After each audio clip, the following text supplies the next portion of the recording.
오늘 찬양의 가사가 오늘 증거하고자 하는 하나님의 말씀과 딱 일치합니다. 귀한 찬양 감사드립니다. 페르시아의 한 임금에게 세 공주가 있었습니다. 공주들이 진심으로 자기를 사랑하는지 아빠가 궁금했어요. 그래서 이 왕 아빠는 딸들에게 질문을 던졌습니다. 너희들은 나를 진심으로 사랑하느냐? 첫째 공주가 예 아빠, 세상의 모든 황금보다 아빠를 사랑해요.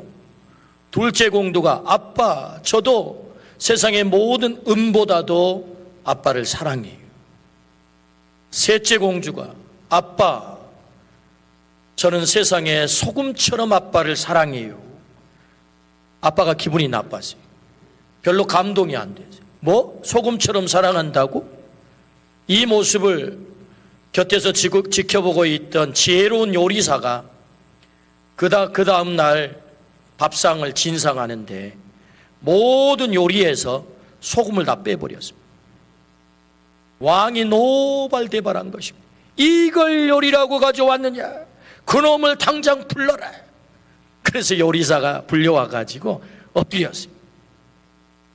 왕이여, 어제 셋째 공주가 사랑의 고백한 말을 들으셨나이까? 기억하십니까? 소금처럼 사랑한다는 그 말을 기억하십니까? 근데 왕은 어쩌자고 그 소금 빠졌다고 그렇게 노발대발하십니까? 그러자 임금이 무릎을 탁 치면서 셋째 공주의 그 사랑의 고백이 얼마나 의미 있고 깊은 사랑인가를 깨닫고 이 왕이 굉장히 기분이 좋아졌대요.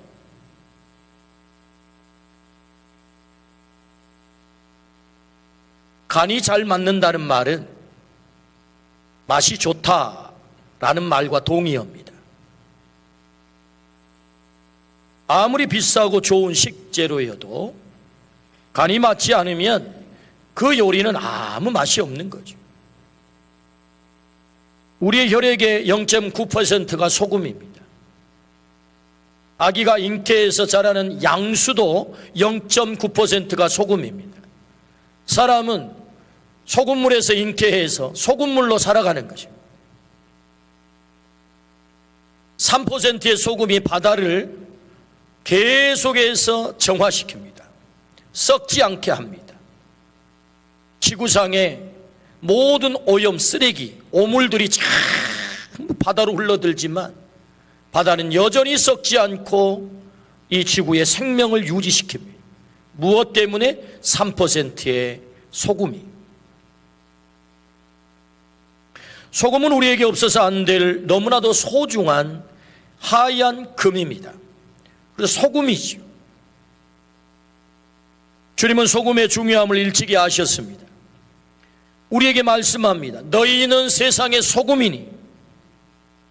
야, 너 소금이 될래? 너 소금으로 살아면 좋겠어. 그런 말씀이 아니고 너는 소금이야 라고 말씀을 하세요. 너의 정체성이 그래. 너 소금이야. 너의 중요성이 그래. 너의 사명이 그래 라는 말씀이거든요. 정체성과 중요성과 사명을 말하고 있는 것이다. 너는 세상의 소금이다. 그렇다면 여러분, 우리가 소금과 같은 제자로 부름을 받았습니다. 소금과 같은 제자 된 우리는 어떻게 살아야 되겠습니까? 그 첫 번째는 썩지 않게 하라 라고 말씀하세요. 세상을 썩지 않게 하라. 예수님께서 무리를 보시고 산 위에 올라가 앉으셨습니다. 제자들이 나왔지요. 팔복의 말씀을 하셨습니다. 팔복은 심령이 가난한 자가 복이 있다. 애통하는 자가 복이 있다. 의에 줄이고 목마른 자가 복이 있다. 온유한 자가 복이 있다. 긍휼히 여기는 자가 복이 있다. 마음이 정결한 자가 복이 있다. 화평케 하는 자가 복이 있다. 의를 위해서 박해를 받는 자가 복이 있다. 인격을 말하고 있는 것입니다. 팔복의 인격, 제자의 인격이야. 네가 팔복의 인격을 갖춘 제자라고 한다면 넌 소금이야 라고 주님이 말씀하는 거죠. 당시에 소금은 정말로 소중한 존재였습니다.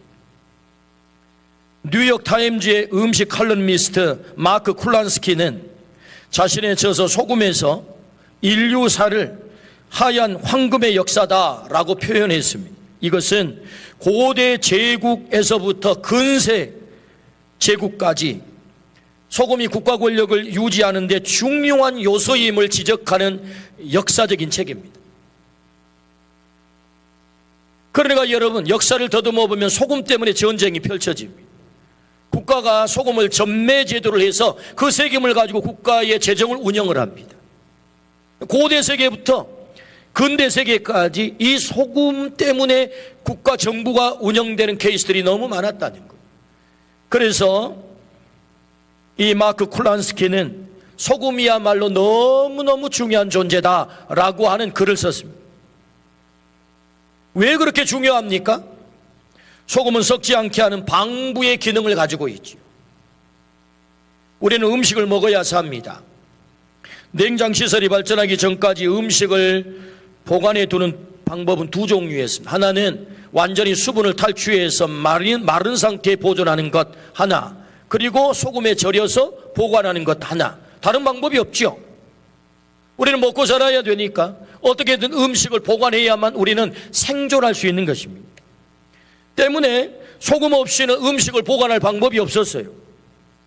생존의 필수적인 요소가 소금인 거죠.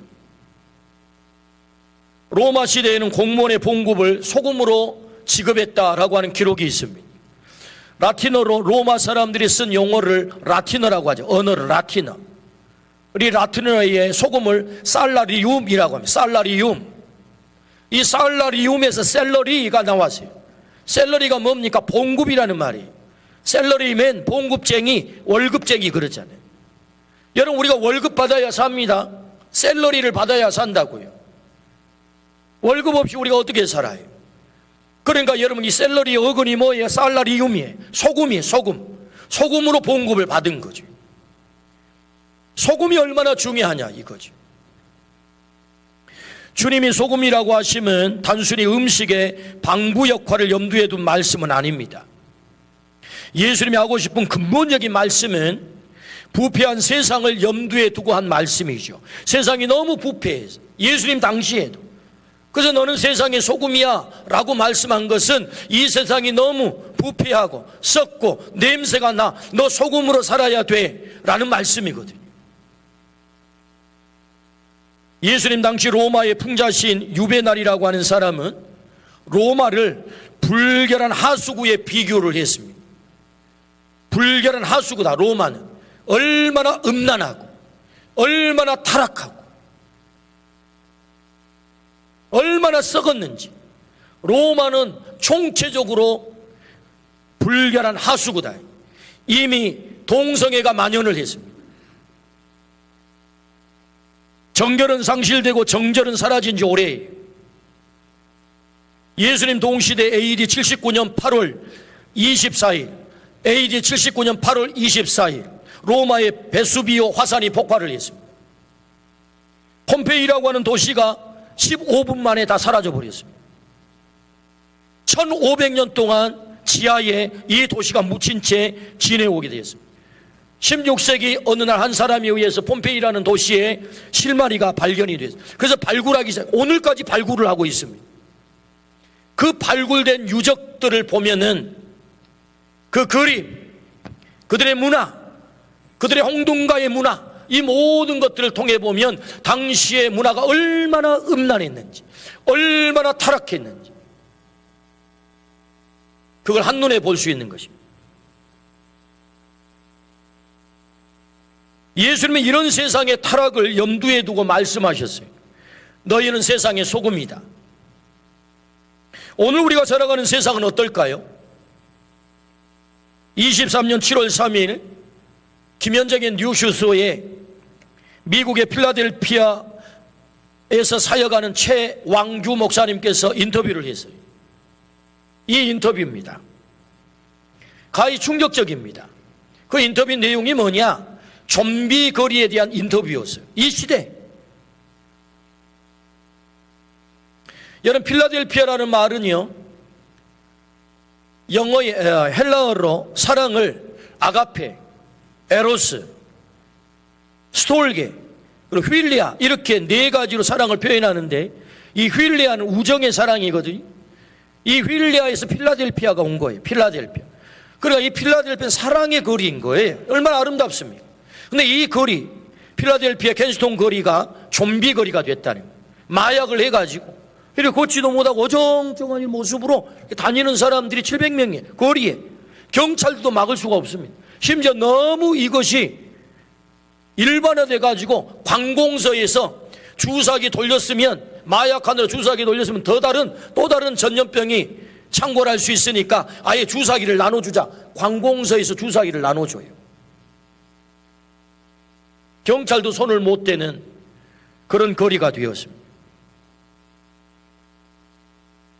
이것이 지금 현재 미국의 모습입니다.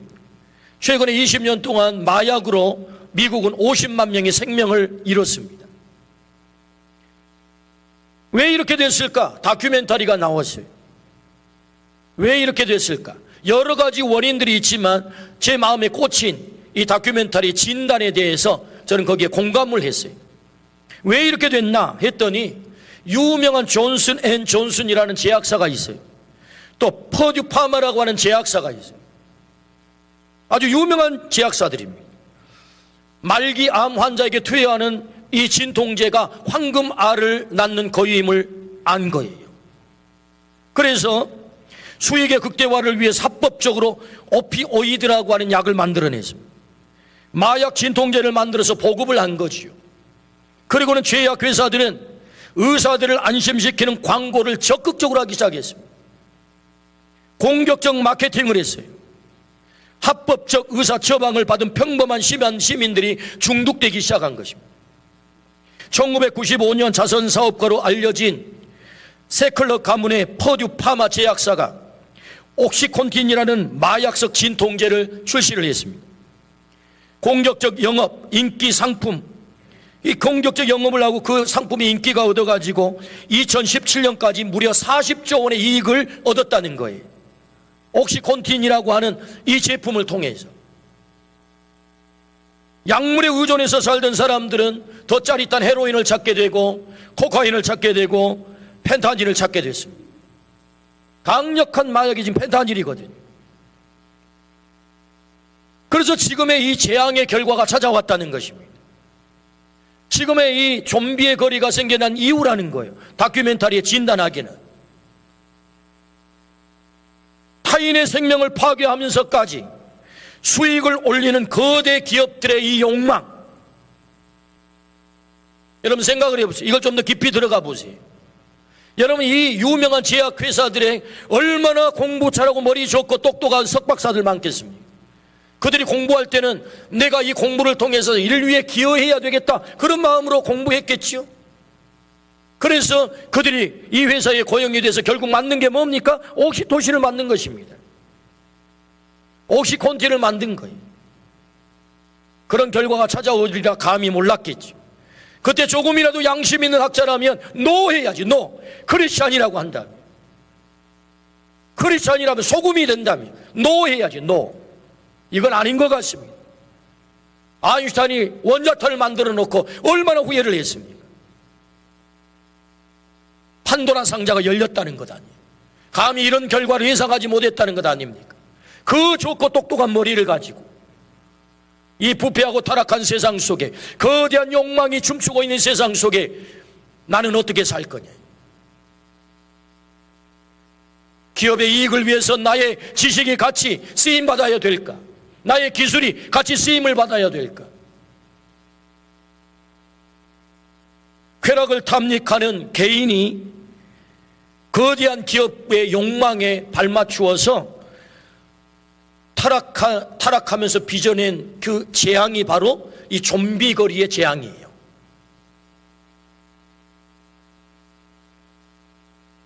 우리나라는 어떨까요? 21년 5월 한겨레 신문 기사에 전국의 57개 하수 종말 처리장 물을 분석했습니다. 여러분 우리가 배출하는 화장실, 싱크대에 사용하는 모든 물이 종말 하수 처리장으로 갑니다. 그 물을 분석하면 성분이 다 나와버려요. 어떤 약을 먹고 있다, 우리 국민들이 지금 무슨 약을 먹고 있다, 다 나와버려요. 유럽의 51% 수준의 약물이 검출됐습니다. 우리나라의 종말 하수 처리장에. 우리나라도 더 이상 안전지대가 아니라는 거죠. 그렇게 세상은 부패해가고 타락을 탐닉하면서 쾌락을 탐닉하면서 이 시대가 이렇게 가고 있는 것입니다. 우리나라가 부끄럽게도 세계 1등 하는 것이 몇 개 있습니다. 가슴 아픈 이야기인데 자살률 1위가 몇 년째 계속되고 있습니다. 생명에 대한 타락이죠. 1년이면 15,000명이 스스로 목숨을 잃습니다. 하나님과의 관계가 타락이죠. 생명에 대한 타락이죠. 사기 범죄율은 OECD 국가 중 세계 1위입니다. 거짓이 판을 칩니다. 양심이 타락했습니다. 그래서 사기공화국이라고 하는 오명을 쓰고 있습니다. 도대체 누구를 믿어야 될지 모르겠습니다. 이혼율이 세계 1위입니다. 가정이 깨지는 원인 3가지 중에 첫 번째가 성격 차이, 두 번째가 경제 문제, 세 번째가 불륜과 외도 문제입니다. 가정이 정결하지 않아요. 우리는 서약합니다. 내 당신만을 위해 정절을 지키겠소. 그런데 더 이상 그것은 아주 사문화된 글귀에 불과한 것입니다.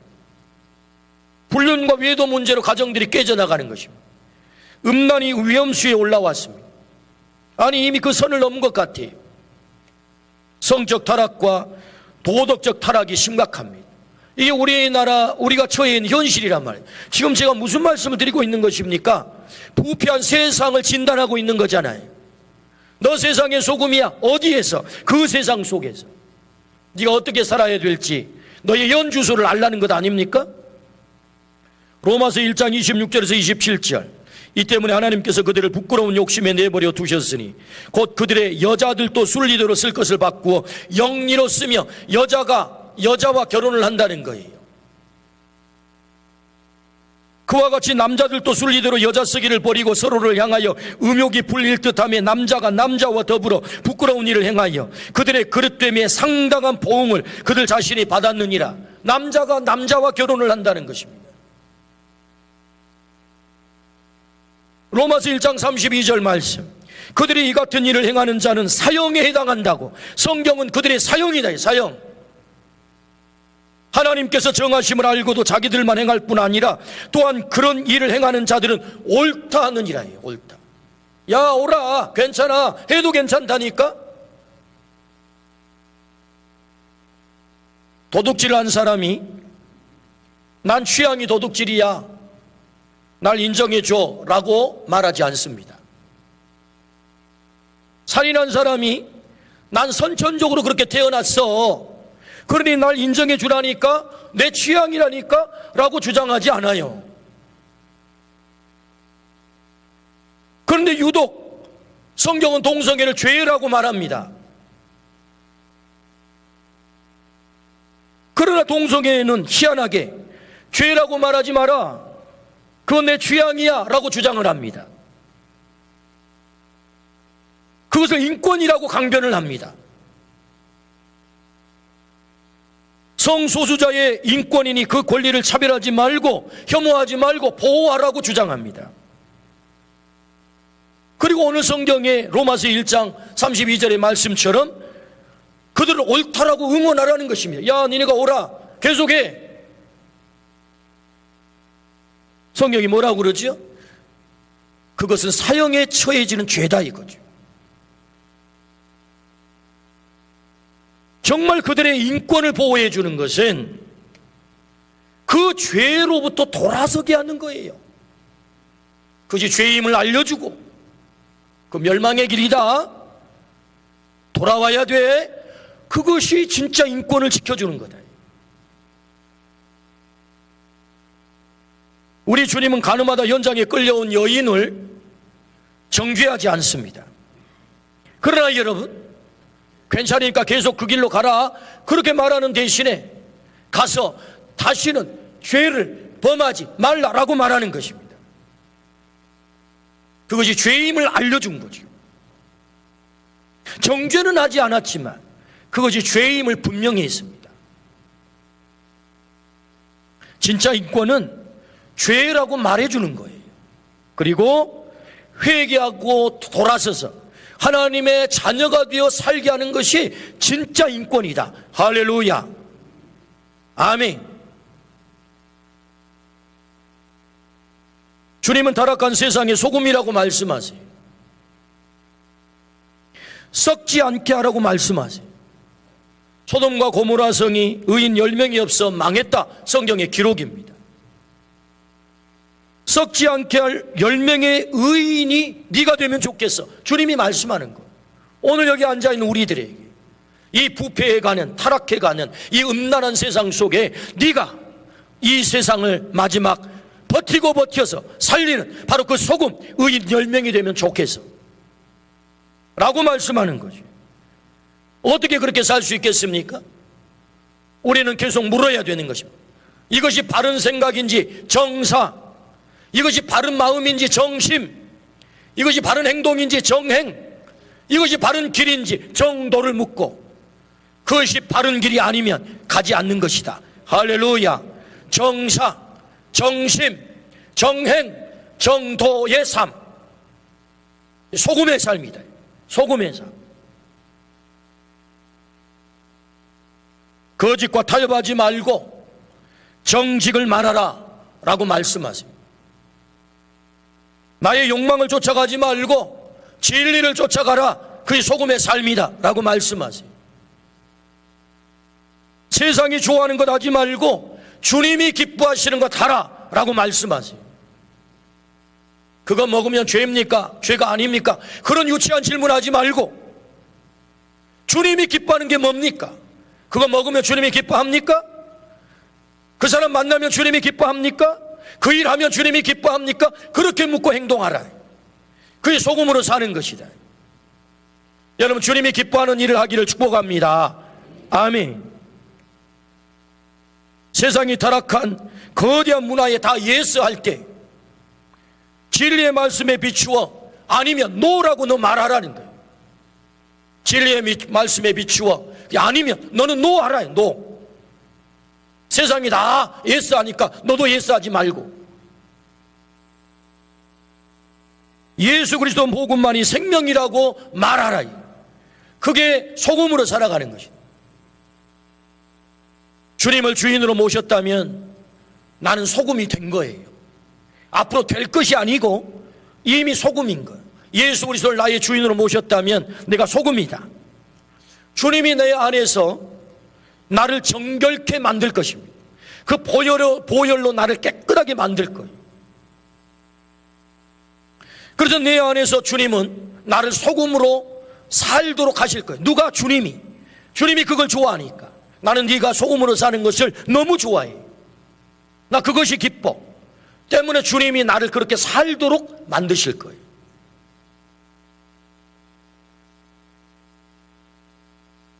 주님은 나를 통하여서 세상이 썩지 않도록 할 것입니다. 이것이 주님이 우리를 향한 약속이에요. 그래서 우리에게 선언한 것입니다. 너는 세상의 소금이다. 이 말 속에는 내가 너를 소금으로 살게 만들 거야 라는 주님의 각오가 담겨 있는 거예요. 여러분, 주님의 이 각오에 순종하기를 축복합니다. 내가 너를 소금 되게 만들어서 소금으로 살게 만들 거야. 이게 주님의 다짐이고 각오라고요. 그래서 그리스도의 맑은 물을 네가 세상에 흘려보내면 좋겠다. 너는 세상의 소금이다. 오늘 우리 모두가 세상을 썩지 않게 하는 소금으로 살기를 축복합니다. 아멘. 두 번째, 세상을 만나게 하라라고 말씀하세요. 소금된 제자인 우리는 어떻게 살아야 됩니까? 세상을 만나게 하라. 맛이 나게 하라. 오늘 본문 13절 같이 읽습니다. 시작. 너희는 세상의 소금이니 소금이 만일 그 맛을 잃으면 무엇으로 짜게 하리요? 후에는 아무 쓸데없어 다만 밖에 버려져 사람에게 밟힐 뿐이니라. 아멘. 소금 강의를 잠깐 하겠습니다. 소금에는 세 종류가 있습니다. 암염, 화염, 천일염이. 암염은 바위 소금입니다. 바위에서 소금이 나요. 화염은 불로 소금을 만드는 거죠. 수증기를 증발시켜가지고. 천일염은 염전에 바닷물을 끌어 넣어가지고 증발을 시킵니다. 그래서 증발지를 제1증발지 난치, 제2증발지 누태, 제3증발지 결정지. 야, 전문 막 용어가 나오잖아요. 그래서 이 결정지에 바다 소금물이 3%입니다. 3%를 25%, 염도 25%까지 끌어올려요. 25%가 되면 소금꽃이 핍니다. 그래서 소금꽃을 태양과 바람의 꽃이라고 합니다. 그렇게 해서 소금을 수확하게 되는데 통상 이틀 만에 물을 염전에 결정지에 넣어가지고 이틀 만에 수확을 하는 것입니다.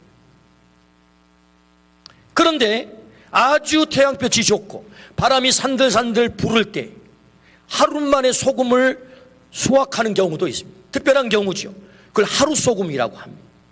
이 하루 소금의 맛은 특별해요. 기가 막히게 좋습니다. 자, 이게 소금인데 말이에요. 같은 염전이지만 그 염전에서 소금이 났으니 맛있어. 그렇지 않습니다. 소금에는 봄 소금이 있고 여름 소금이 있고 가을 소금이 있습니다.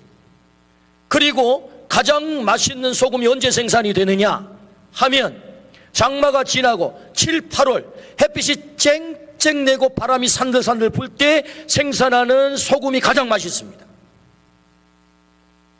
같은 염전이라 다 똑같은 소금이 아닙니다. 아따 거기 그 소금 맛있어. 그렇지 않습니다. 다 달라요, 맛이. 좋은 소금은 입자가 큽니다. 그리고 잘 부셔집니다. 그런 소금은 덜 쓰고 덜 짭니다. 그게 질이 좋은 소금입니다. 이상 소금 가격이 끝. 근데 여러분, 소금의 중요한 기능이 무엇입니까? 맛을 내는 겁니다. 맛을 내는 겁니다. 이분은요, 안동의 이동삼씨예요. 안동은 내륙입니다. 근데 유명한 생선이 있어요. 무슨 생선이죠? 고등어입니다. 우리 서민 생선 가운데 최고의 생선 고등어. 제가 고등어를 겁나게 좋아합니다. 근데 이 사람은 누구냐? 간제비예요. 직업이 간제비. 재밌잖아요? 장인입니다. 장인. 그 왜 이 사람이 간제비 장인이냐?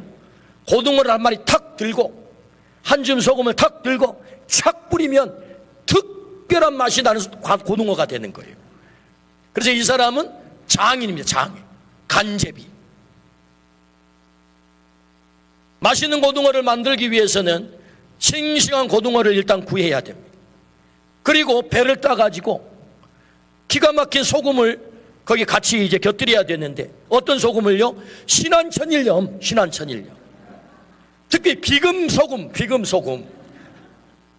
그래가지고 7, 8월에 나는 이 소금을 구해가지고 그냥 또 간하면 안 됩니다. 최소한 3년 이상 간수를 쫙 빼가지고 그리고 이 소금을 사용해야 기가 막힌 맛이 나는 것입니다. 힘이 넘어갑니다. 배가 고픈 것 같아요.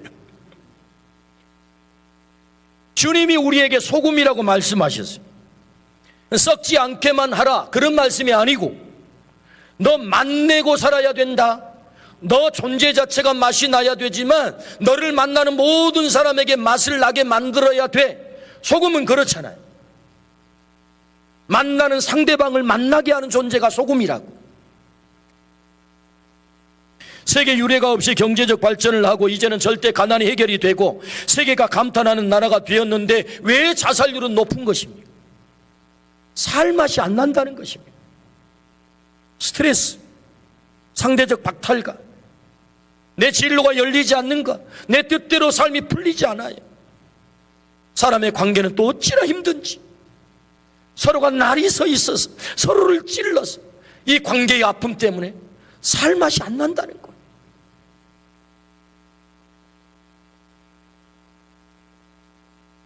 결혼을 앞에 두고 몇 년 전 큰아들이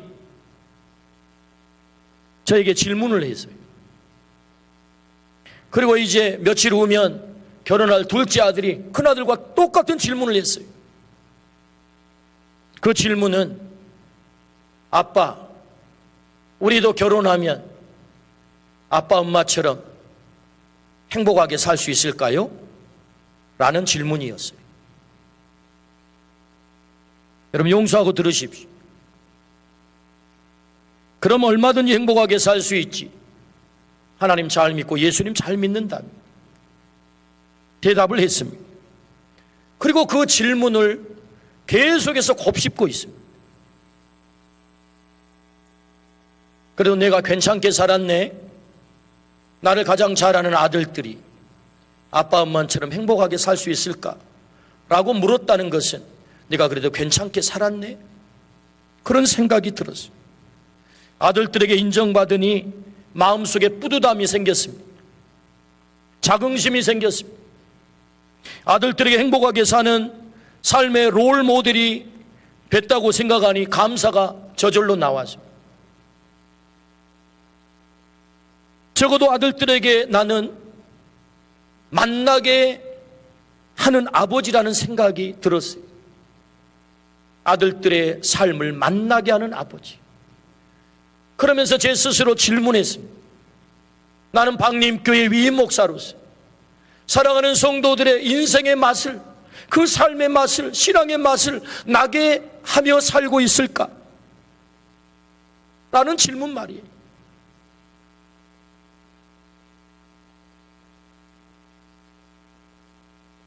소금이 맛을 내려면 조건이 있습니다. 반드시 소금이 녹아서 스며들어야 합니다. 스며들지 않고는, 녹아 스며들지 않고는 맛을 낼 수 없습니다. 그러므로 소금의 최대 능력은 녹는 것이고 스며드는 거예요. 자신의 형체를 사라지게 하는 것입니다. 자기의 존재를 사라지게 하는 거예요. 그것이 소금의 최대 능력입니다. 지난주 주보에 누룩이라는 글을 제가 실었습니다. 누룩의 최대의 능력은 무엇입니까? 자신이 반죽 속에 형체도 없이 사라져 들어가 버리는 것. 그것이 능력이에요.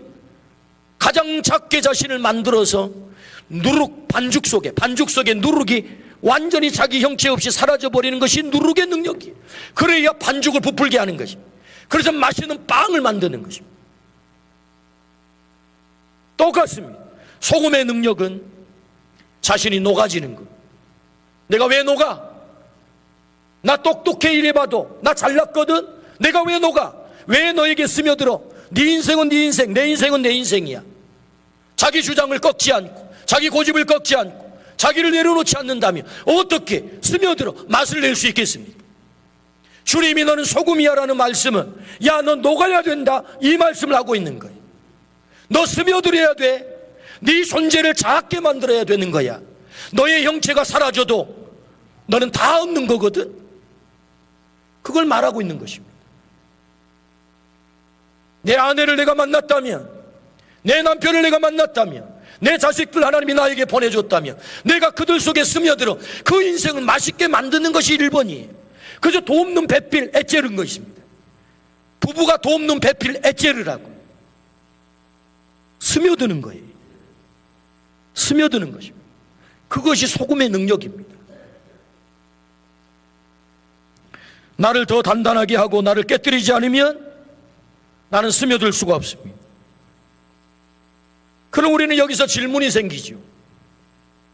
그럼 내게 남는 게 뭡니까? 내가 녹아져서 내 형체가 다 사라지고 내 주장도 다 꺾어버리고 내 고집도 다 꺾어버리고 그 사람 속에 내가 스며들었다면 내게 남는 게 뭐예요? 나는 내 존재가 사라져버렸는데 뭐가 남는단 말입니까? 여러분, 성경을 확인해 보실까요? 마가복음 10장 45절입니다. 인자가 온 것은 섬김을 받으려 함이 아니라 도리어 섬기려 하고 자기 목숨을 많은 사람의 대속물로 주려 함이라. 아멘. 주님이 이 땅에 섬기기 위해서 오셨대요. 그래서 자기 목숨을 대속물로 주기 위해서 아예 죽여버렸대요. 십자가의 보혈의 피로 완전히 녹아져 버렸대요. 그래서 우리 속에 스며들었대요. 예수님 존재가 없어진 건가요? 예수님이 메시아가 된 것입니다. 우리의 구세주가 된 거라고. 우리를 다 얻어버렸어요. 우리가 주님을 위해 살겠다고 우리가 신앙의 고백을 하고 있는 것 아닙니까? 그분이 녹아서 내 삶 속에 들어오니 나는 예수의 사람이 된 거예요. 우리 모두가 예수의 사람이 된 것입니다. 주님이 없어졌나요? 없어진 게 아니고 다 얻은 거죠. 우리는 질문합니다. 내가 녹아서 형체도 없이 그 사람 속에 스며들면 그럼 나는 어디서 찾습니까? 나는 없어지는 것 아닌가요? 아닙니다, 여러분. 다 얻는 것입니다. 주님이 우리에게 그걸 보여준 거예요. 예수님이 나 십자가에 죽지 않을래? 내가 왜 너를 위해서 대속물로 내가 죽어야 해? 라고 했다면 예수님이 메시아겠어요? 예수님을 우리가 믿겠어요? 예수님이 우리의 구주가 되겠습니까? 그분이 녹아서 내 속에 스며들어오니 내가 주님의 사람이 돼버린 거예요. 할렐루야, 아멘. 그 사람을 만나게 했더니 내가 행복하게 된 거예요. 내 아내를 만나게 했더니 내가 행복하게 된 거예요. 남편을 만나게 했더니 내가 행복하게 된 거예요. 자식들을 만나는 인생으로 만들어놨더니 내가 행복하게 된 거예요. 아멘 하십시다. 그것이 원리다. 너는 세상의 소금이야. 녹아져야 된다. 스며들어야 돼. 주님이 말씀하는 것입니다. 우리 공동체가 어떻게 행복할 수 있겠습니까? 내가 녹아져 스며든다면 우리 공동체가 행복할 수 있는 것입니다. 때문에 주님은 우리에게 말씀합니다. 너 소금이다. 너 소금이다. 그 말씀 속에는 너 녹아져야 되겠다. 너 스며들어야 되겠다. 당신 때문에 제가 웃습니다. 당신 때문에 내가 살맛이 납니다. 당신 때문에 제가 삶에 의욕이 생겼어요. 당신 때문에 내 인생이 너무 행복해요. 당신 때문에 내 인생에 의미를 찾았습니다. 나를 만나는 사람이 나와 함께 한 가족을 이룬 내 가족이, 우리 공동체가 그렇게 말할 수 있다면 얼마나 행복하겠습니까? 내 인생은 또 얼마나 보람이 있겠습니까? 나는 또 얼마나 위대한 존재가 된 것입니까? 그 한 사람의 삶에 의미를 가져오는 자, 녹아져서 스며들 때 하나님이, 주님께서 우리가 소금이라고 말씀하고 나를 위대하게 만들기 위함인 것입니다. 이 시대는 소금이 꼭 필요합니다. 곳곳이 부패하고 타락하고 냄새나고 살맛을 잃고 수많은 사람들이 죽어갑니다. 그런 세상에 우리를 주님은 제자로 불렀습니다. 제자인 너는 세상의 소금이야. 너의 정체성, 너의 중요성, 너의 사명감 잊지 마라. 세상을 썩지 않게 해야 돼. 네가 가는 직장, 네가 간 일터, 너의 가정, 너의 경제 현장, 네가 가르치는 학생들 앞에서 세상을 썩지 않도록, 그리고 오늘 네 곁에 너를 만나는 그 사람, 네가 만나게 해야 될 존재야. 그럼 네가 행복해져. 오늘 우리 모두가 바다를 썩지 않게 하고 이 지구의 생명을 가져오고 있는 3%의 소금이 오늘 우리가 되어서 우리가 살아가는 이 세상이 살맛 나는 세상 되기를 주의 이름으로 축원합니다. 아멘. 기도하십시다.